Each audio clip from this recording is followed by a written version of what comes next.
Hello everyone, welcome back to my channel. My name is Tor and this is Anthropology.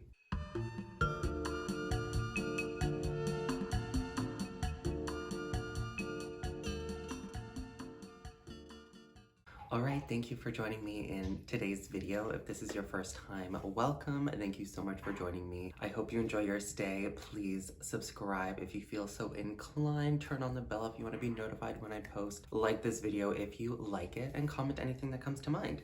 If you're a returning subscriber, hey, thank you so much for coming back. So happy you're here. Please let me know what you think of this video in the comments. I love engaging with each and every one of you, especially when, some of you write some big ass comments and I love it. So in today's video, I'm going to be talking about counterfeits. So this topic has come up a few times on this channel. People have requested it, various aspects of it, but I never really knew what way to approach it. So this will be another podcast style video. So grab a cup of something, sit, relax, put me on in the background, whatever it may be.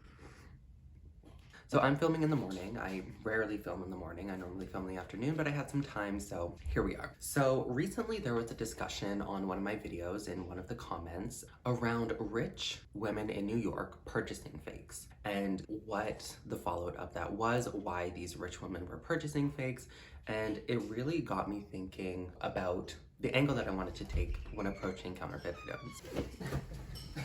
Okay, so I'm going to be breaking this video down into a few different parts. So the first part, I want to break down fakes, just to give a general overview of the counterfeit market. Next, I will be getting into fakes as status symbols, so like fakes within and of themselves as bags. I'll also be getting into the RepLadies, or this general discussion from rich women in New York purchasing fake bags on purpose and actively going out of their way to purchase counterfeit items. And then at the end, I'll just give my opinion. So if you're interested, please continue watching. Okay, so the first part of this video will be just a general overview of fakes and sort of their place within fashion. So obviously a counterfeit good is something that is not legitimate. It is an item that looks exactly the same as another item and also has the same branding on it. So Dolled Up by Jess, hey Jess, she did a very, very good video on counterfeits and fakes and sort of what they mean within fashion, just like a deep dive into it. So I'm going to defer to her video if you want to, learn more about the specifics of fakes and sort of the logistics of them, sort of how much money they bring in and what not. So I'll definitely link that video down below and in the card section, so check it out. What Jess was saying is that fakes are only fake, so counterfeits are only legitimized goods when the brand is placed on. So it can be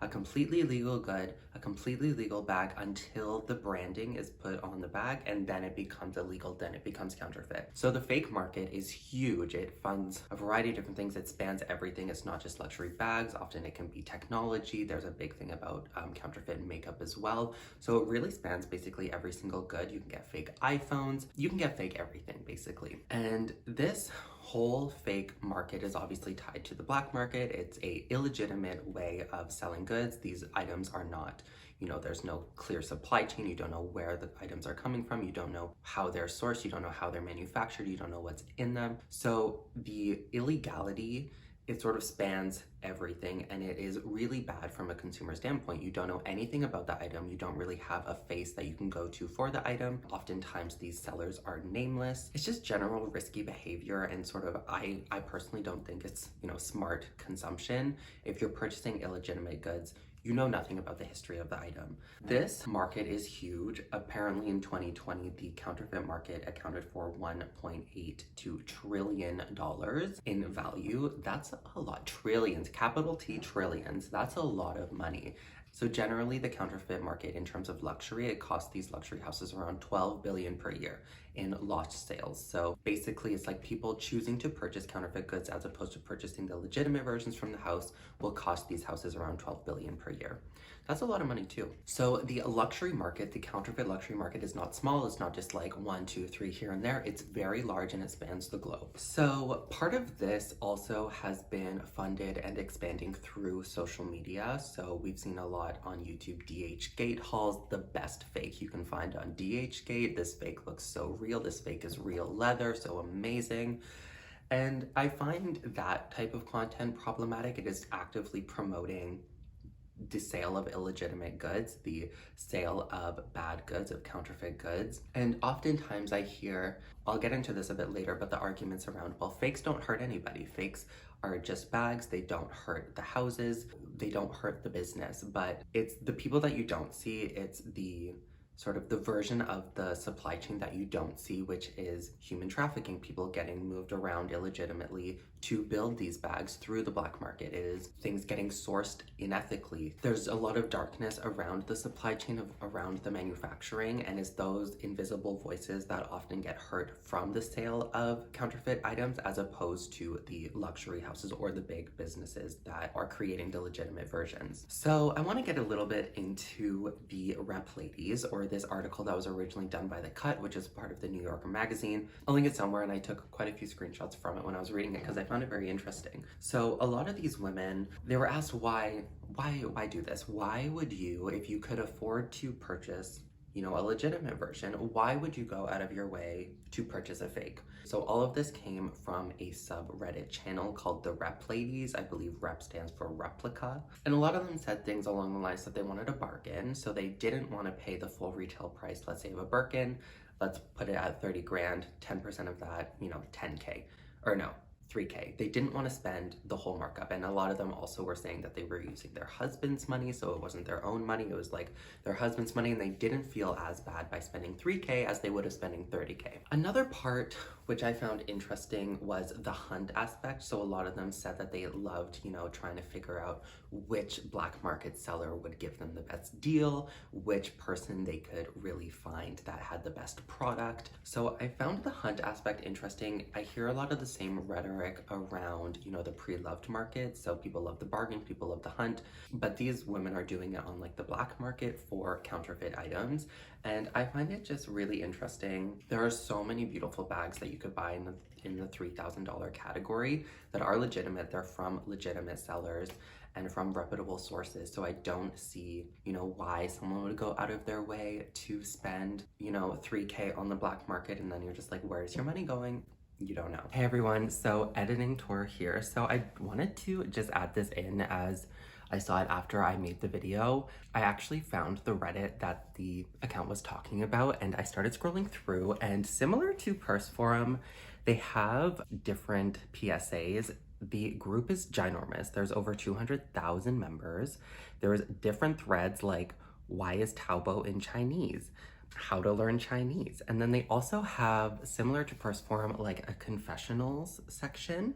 So I found one which I thought was a little interesting. It talks a little bit about, you know, the person at hand, how they are representing themselves. Apparently they're a lawyer, they make around 150K, and the household income is around 1 million. And I just thought the questions were really interesting. I'll include, you know, everything here. They're talking about purchasing things from shoes through to dresses, through to bags. They also talk about how much they spent on these items. So this one, she said she spent around 7,000 on things made in China, Thailand, etc. And then through this forum, she's purchased around 2,000. She also talks about her most expensive bag, and what's interesting is that she uses the legit terms. You know, she'll talk about her Panthère de Cartier, whatever, and it's like, she's speaking about them as if they're legitimate items. Like her YSL, what is it, tri-quilt, $250. She loves the If You Know, You Know Celine belt bag. You know, but it's like, these bags are not legitimate. These bags are not real, but she's speaking about them as if they are real.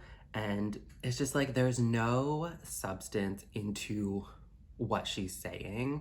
I mean, this person could be completely fake. The thing with these online forums is that they could be completely fake. They can just be making up a bunch of bullshit.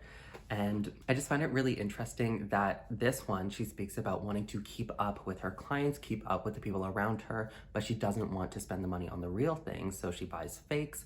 And there's no mentioning whatsoever in any of this around the ethics of it, the morals of it, you know, the problems with purchasing fakes. It's all very surface level, like, look at all these things that I got for this amount of money. I am cheating the brands, but I'm still getting the look. So it's just very vapid, and I thought it would be really interesting to show what the actual thread and what the actual sort of Reddit account looks like. Another part is that these women would often claim that, you know, these goods are legitimate goods, they just didn't pass quality control from whatever house, and thus they made their way to the black market. I think that I don't see how there could be really any truth to that, you know, like they fell off the back of the truck. I think that could just be what these black market sellers are telling them.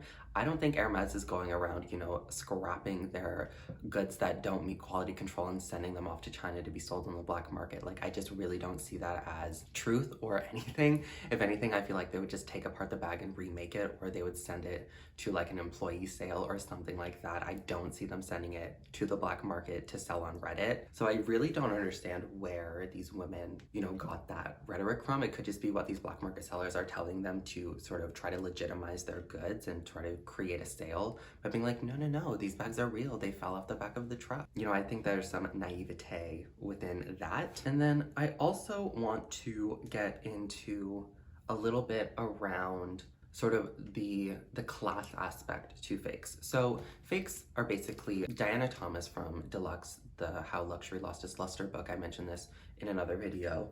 She mentioned that fakes, you know, are normally purchased by lower income individuals that want to transcend class into a different class by showing that they have these goods, even though the goods are not legitimate and they know that. On the outside, they can be perceived as legitimate and sort of trick people, deceive people into thinking that they are wealthier than they are, which will then open up different opportunities for them. There's been a lot of studies on this where if you dress richer, people will treat you differently. And thus, by purchasing these fakes, they are sort of tricking their way into this circle. There's normally a lesser appreciation for the good itself.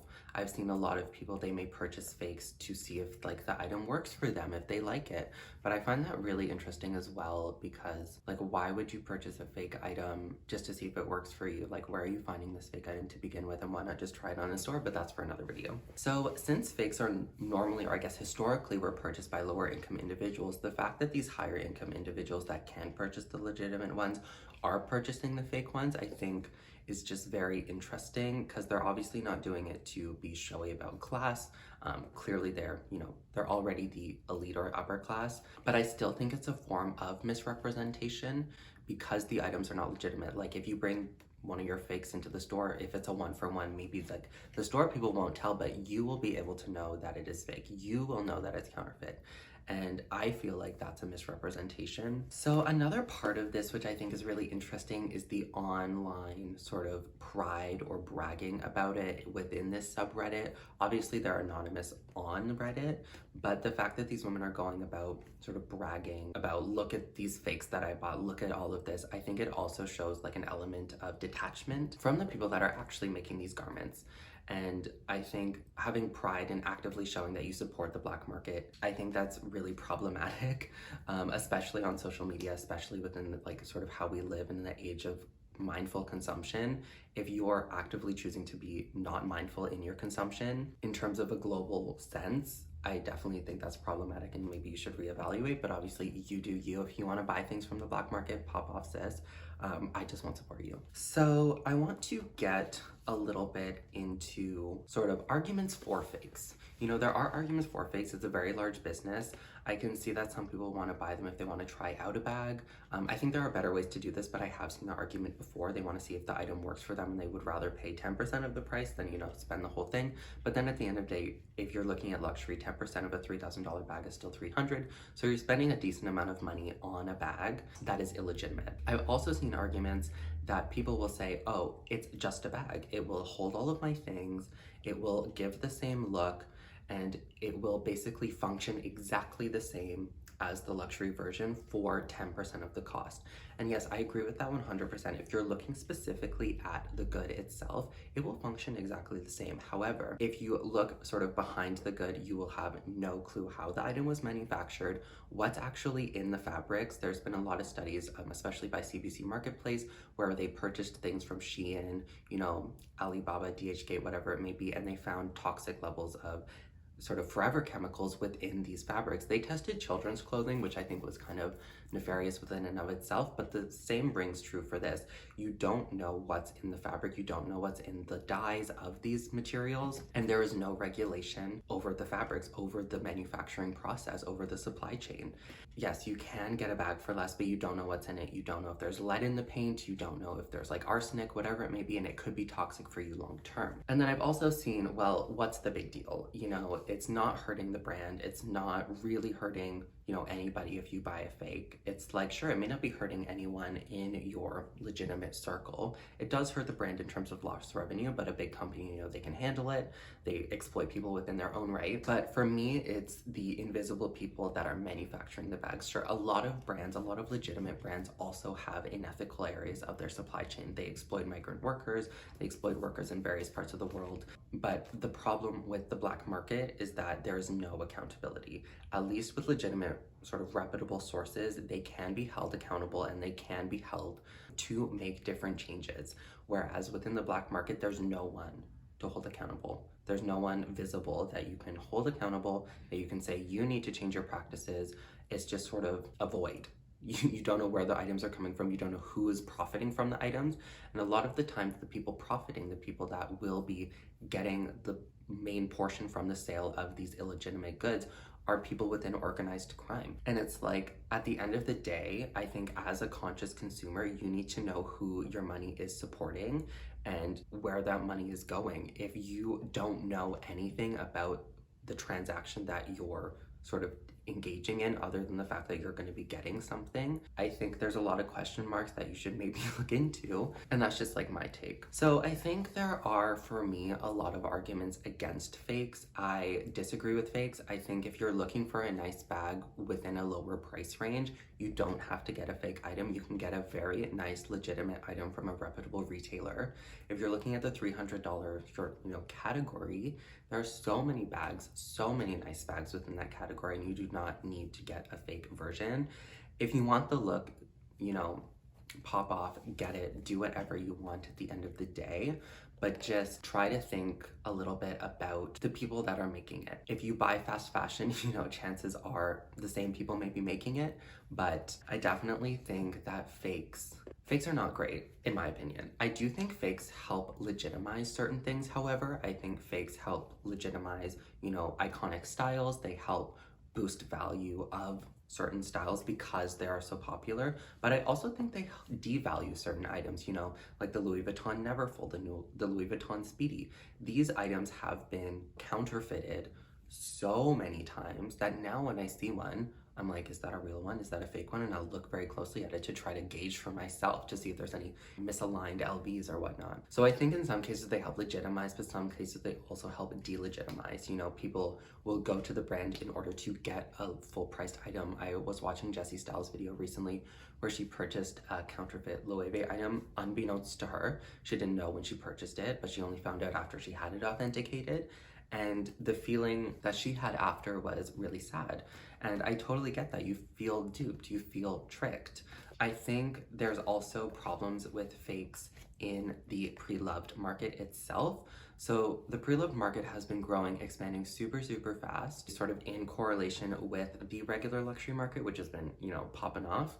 But I think the problem is that fakes are finding their way into these e-commerce versions, I guess any version, because the authentication, they can only do so much. There was a thing that came out about Fashion File, Rebag, I think Yogi's Closet, some of the big ones, where they don't authenticate every item that comes to them. They only authenticate certain ones like Birkins, classic flaps. They don't authenticate everything, and oftentimes fakes make their way in. There are some things I see on Fashion File where I'm like, I don't know if that's real. And what are we gonna do? Either you buy it or you don't buy it. Fakes are causing problems within the pre-loved market. If you look at Vestiaire Collective, I bought one thing from Vestiaire Collective and I'll probably never buy anything again from them because it just seems kind of sketchy. Like, there's a lack of accountability there.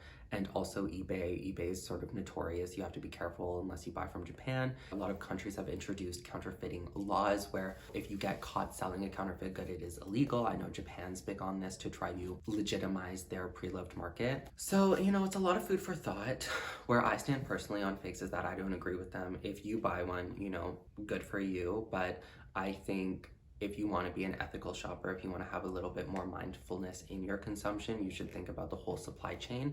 And that's one of the reasons why I was interested and drawn to Lululemon, is that they have really focused on their supply chain, on making their supply chain as transparent as possible, so you can figure out sort of at each stage of the process who is making it, where these things are coming from, how they're impacting the environment and the globe around us. And I think if you're going to be a global consumer, you should at least be aware of where your items are coming from or where your money's going at the end of the day. So I know this was kind of a rambly video. Please let me know what you think down below. Do you have any fakes? Do you agree with fakes? Do you agree with any of my points that fakes are bad? I don't know. So let me know what you think. Please like, comment, subscribe, and I hope to see you all next time. Bye, guys.